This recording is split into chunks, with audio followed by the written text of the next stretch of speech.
आज युद्ध सीमा पर होते करीब करीब बंद। हमारा दुर्भाग्य है कि हमारे पड़ोसियों की मानसिकता ने युद्ध करने की तो ताकत खो दी है, लेकिन प्रॉक्सी वॉर के माध्यम से निर्दोष नागरिकों को मारने का सिलसिला चला रहा है।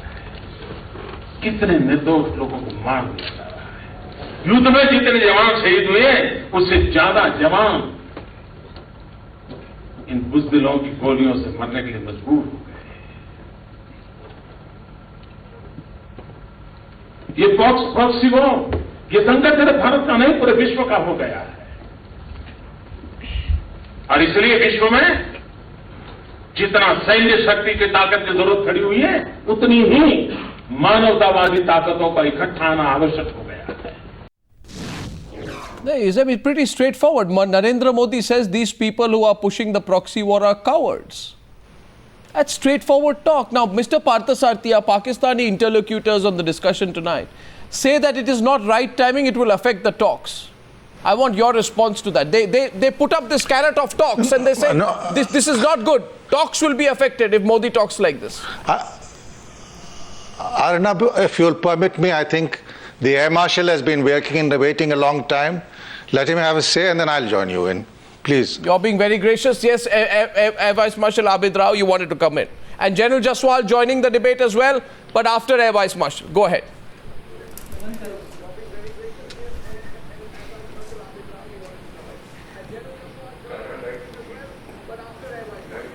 I think, Arnab, we have taken the debate away to historical disputes, which is of no benefit to any side. I mean, we can continue going back to 1527 when Babur attacked India. Who was at fault? Who was the winner? Who benefited out of that? It's no point. The fact is that after 98, the power balance has tilted kind of in a parity with both sides. The loss of war on either side is not affordable either by India or Pakistan, because we've said many times that we may be a weaker force, but we are not a weak force. We can cause that kind of damage to India even in conventional war if ever the time comes. So let's keep that out. What your Prime Minister has said, I think, is absolutely normal when a Prime Minister visits the forward deployed troops. So why don't you welcome it? Let's not talk of that. So why don't you welcome it then? Give the people of India and Pakistan another emotional issue to hype again, talk about war or talk about, threatening languages. Sir, I think war is ruled out. Air Vice Marshal, you don't talk about Kashmir, the basic issue. Air Vice Marshal, I'll ask you to be settled in whatever way by both or three parties, which is the root cause of this. I come back to that because what stops the next Kargil? What stops the next 65 war? What stops the next engagement by the two countries? We are both nuclear. We both prevent attack on that kind of scale. So if we both engage in that kind of silly act, it is mutually assured destruction at which once Soviet Union and America stood. So let's not talk of that. Let's help the both governments to come together. When I bring the discussion to the moot point, Mr. Modi has said what he had to say. Mr. Nawaz Sharif has talked of peace. Mr. Pervez Musharraf have talked of peace. No matter who is the leader in Pakistan has talked of peace with India. So let's talk about that rather than, using this with selected incidents of past. I don't know what past you are talking about. I am talking about yesterday. Air Marshal. And I think Mr. Parthasarathi was gracious enough to let you come in, but I am surprised you completely dodged the issue. Don't you know what's going on in India? The Hizbul, yes, I'll give you the facts, sir. If I give you the facts, no, one second. What does Rashid Qureshi say? There are a lot of these untold stories which can be compared. This is not a debating house for that. Sir, what does Rashid Qureshi say? Rashid Qureshi says there is no proof. Right? That's what he says. No. Hold on. And then he says, I asked you a question. Yes, what's your question? I asked you a question. What's your question? What happened yesterday? We don't even know about it. Okay, let me tell you. The Hizbul Mujahideen has claimed responsibility for an attack on a BSF convoy in Jammu and Kashmir. The Hizbul Mujahideen operational commander. Where? Well, if I tell you, then you'll know where. The next question will be, we don't believe you. He has confirmed, he has called up a local news agency in Srinagar. My question to you is, where was this? Sir, ambush carried out. Sir, exactly. When you don't know, then don't take a position on it. In Pampore in Jammu and Kashmir, where did these Hizbul terrorists come from? Us to debate it? So 1 second, where did the Hizbul... Why are you asking us to debate it? Because... when we don't even know when it was, where it was carried out. Because what you do know is that the Hizbul Mujahideen chief himself has said that he has a free run in Pakistan and that he runs hundreds of terror camps from your soil. Will you deny that as well? I've never heard of this. You may. No, hold on. Sir, you can't get away by saying I've never heard of it, because Syed Salahuddin has admitted, and I can quote him. He says, our Mujahideen can come and go at their own will. Pakistani military permits our fighters to move freely and run training camps in the region. No. It has been quoted. He's also gone on to say, and let me complete. He also has gone on to say, General Qureshi, he has gone on to say there is no question. When? Sir, he has said this on May 27, 2011. You want me to give you the time?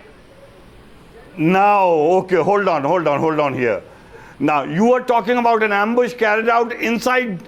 Sir, I am talking about your country's military's historical links with the Hizbul Mujahideen. Why don't you, for a pause, for a short while, stop and think that these are the people of Kashmir who are fighting against Indian occupation? Why do you blame Pakistan for it? Are you trying to tell the world that there is no issue in Kashmir? Sir, I think you are in occupied Kashmir. There is no resistance. Sir, is Salahuddin lying? Maybe Mr. Patsati or Maruf can respond to you. Is Syed Salahuddin lying? Carried out today, Maruf wants to come in at this time. Salahuddin in 2011. General Qureshi, you don't believe Salahuddin. One second, Maruf. You don't believe Salahuddin. You don't believe Musharraf. You don't believe Gohar Ayub Khan. You don't believe General Akbar Khan. Who do you believe? Even arguing this. Who do you believe, sir? I have only quoted Pakistanis to you. When there is an attack in Kashmir, General Qureshi says Kashmiris have done it. When there is an attack in Baluchistan, General Qureshi says Indians have done it. General Sahab, I am ashamed to say that you are not applying simple military logic, which in military parlance is called CMK. Are you? Please understand that no insurgency can survive without external assistance. It's all recorded, it's documented, and today Pakistan is now battling the same demons which you yourself that it have has just admitted. So for heaven's sake, don't be ranting on about the Kashmir dimension. That it's an internal problem. Okay, now a problem created by you. India is involved in Balochistan and the Fatah. Okay. And because they cannot survive without external assistance, according to you. Who has admitted? So, thank you very much for admitting this. No, external assistance in the case of Fatah and Baluchistan cannot come from us because we have no military forces in Afghanistan. It is a figment of your imagination. Why don't you for a moment understand that there can be sympathizers from across your porous Durand line? Your sympathizers from across the porous Durand line who are exasperated with the games you play in Afghanistan are giving you back the taste of your same medicine. In July 2009, 1 second, gentlemen, I now want to go back to Mr. Patsati. 1 second, 7 minutes on the debate. General Jaswal on the phone line, and Mr. Patsati must come in. Mr. Patsati, in July 2009, the then President Zardari said, we create and nurture terrorist groups as a policy to achieve some tactical objectives the Pakistanis did not know where to hide. Today Modi says that these cowards carry out a proxy war because they can't fight a conventional war. I just want you to put into context, Mr. Patsati, the significance of Modi's fairly straightforward remarks, which I played out before I came into part 2 of the debate. Mr. Patsati. I would only request the Air Marshal, to whom I showed due courtesy, and Rashid knows me since the Kargil days, not to interrupt me. I'll just have a few things to say. On the significance of the Prime Minister, I am not addressing our Pakistani friends, I am addressing an Indian audience. First and foremost, There you must understand the internal situation. You can't hear him. There are serious differences between the two Sharifs, between Nawaz Sharif on the one hand and his army chief Rahil Sharif. This is over several issues, including the trial of General Musharraf and the operations which the military is carrying out, which has led to around 1 million Pashtun tribals fleeing their homes. That is the objective situation within Pakistan. I believe that Nawaz, given his domestic predicaments, would like to keep the Indian border quiet and move with cooperation with India. I do not believe that is the case with the military. Their differences are very, very deep.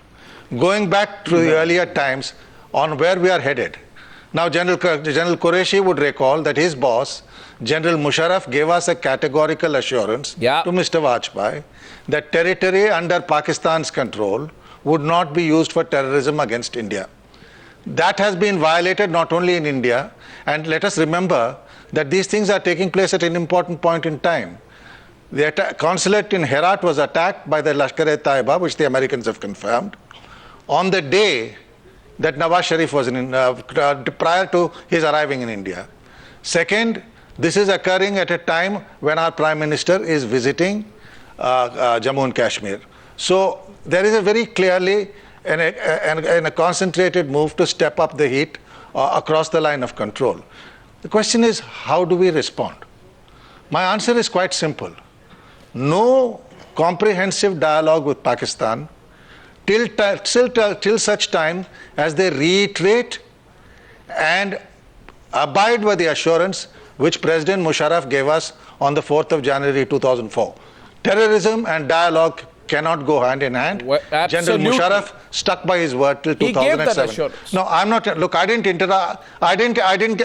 interrupt you. Please don't interrupt me. Let's have a some courtesy and a civilized dialogue, General Qureshi. Now,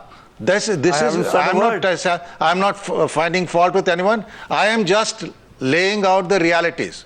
I have my doubts whether the composite dialogue will resume, even when if the Foreign Secretary goes on the 25th.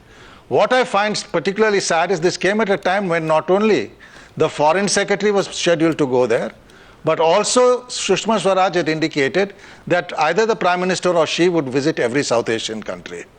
So I see Pakistan now as a rivalry between the military and the civil establishment. The civil establishment, I take their word that they want to move ahead. I do not trust General Rahil Sharif. Some of the statements he made goes back to a very old period. Certainly not language Musharraf used in the second part of his tenure or Kayani ever used. Now, therefore, in these circumstances, the reality is nothing's going to move forward. The Foreign Secretary may go. It will be a dialogue which is restricted, conformed to what exists. The comprehensive dialogue or the composite dialogue will resume only when Pakistan reiterates and abides by the assurance that President Musharraf gave us on the 4th of January 2004 and to his credit kept till 2007. I will give one opportunity to Sadia Khan to respond to that, but before that, General Jaswal called in on the phone line because I think he has a score to settle there with Air Marshal Abid Rao and General Qureshi. Yes, General Jaswal, are you there? Very much. He was watching the Newshour and he said, I want to say something to them. Go ahead, General Jaswal. From Karachi and Islamabad, both are listening to you. You see, what has happened is that they're mentioning about the 71 war. Now, how did it take place? As a prelude to that, if you recall, in 71 in March, there was an intrusion. The tanks came into Kutch. That was an act of war. Yet we did not. But there was a humanitarian call from Bangladesh because there was genocide over there. We consolidated our comprehensive national power and all elements are put into place. And thereafter we went to war. Now war was a response because 3rd December, they first attacked for whatever reason. Preemption was their basic strategy. So they went in that time. We responded. The results, what was being debated earlier, that, well, you all can take us on, we cannot take you on. Let's not. Let the facts speak. I don't want to dilate much about it, right? Whatever happened, But we have to go beyond that. We have to be more incisive as to what the Prime Minister said. Humanitarian forces. Humanitarian forces.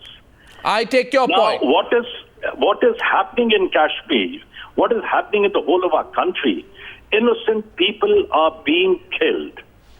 It's, I won't say a warning, an absolute blatant warning. It's a caution.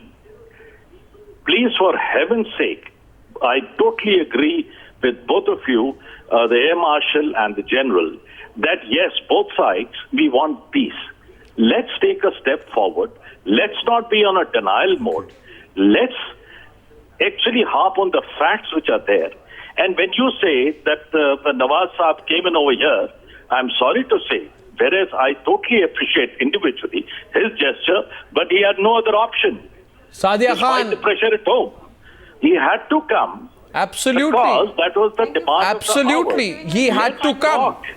He had to come. Thank you. Thank you so much. Thank you so much for giving me time finally. No, go ahead. I would like to comment and proceed my words which I mentioned in start of this program, that Mian Nawaz Sharif came to India. He came with welcoming attitude to newly elected Prime Minister of India, Mr. Modi. But his statement today is very unfortunate, because he must know he is a Prime Minister of India now. He must know getting votes on the basis of genocide in Gujarat is totally different as compared to dealing a foreign policy with neighboring countries and with neighboring country. Ms. Khan, my question to you is... Let her speak. No, I let her speak. I just want to counter. My counter is to her only. Can Sadia Khan of the PMLN please tell our viewers who are watching all over India that why was Nawaz Sharif so frustrated with General Rahil Sharif 2 days back? Why was Nawaz Sharif so frustrated with the ISI Chief General Zahirul Islam 2 days back?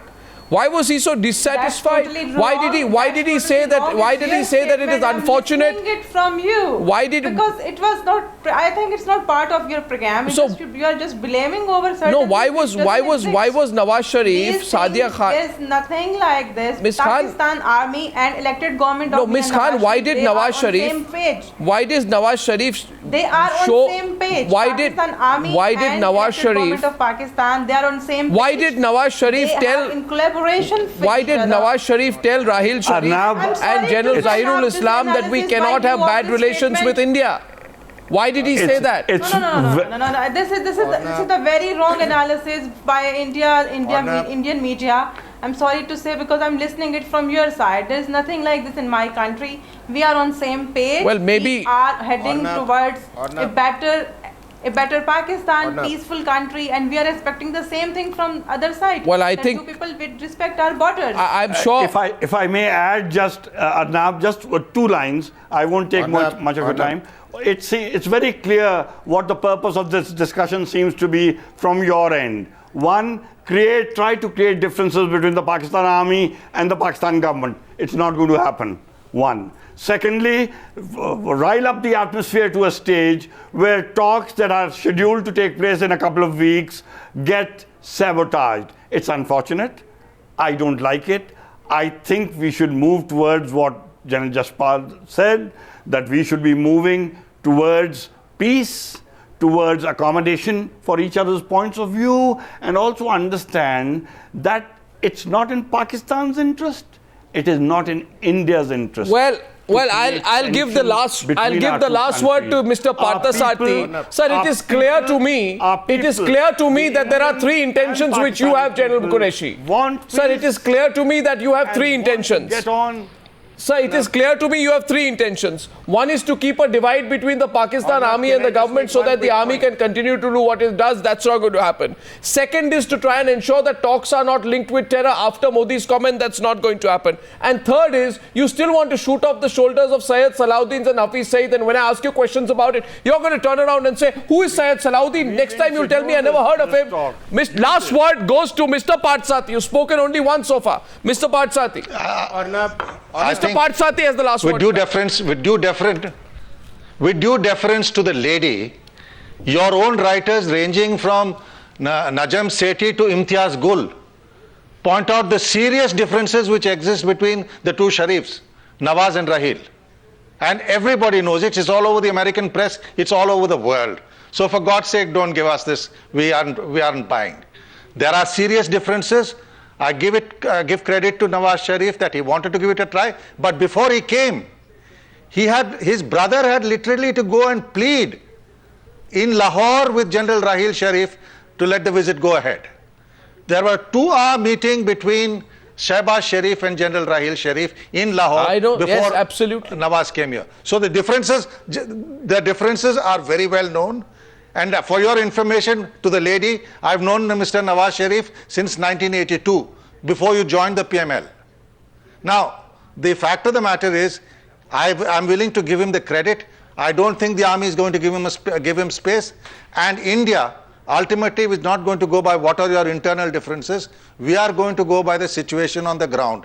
We will calibrate our dialogue and all other actions accordingly.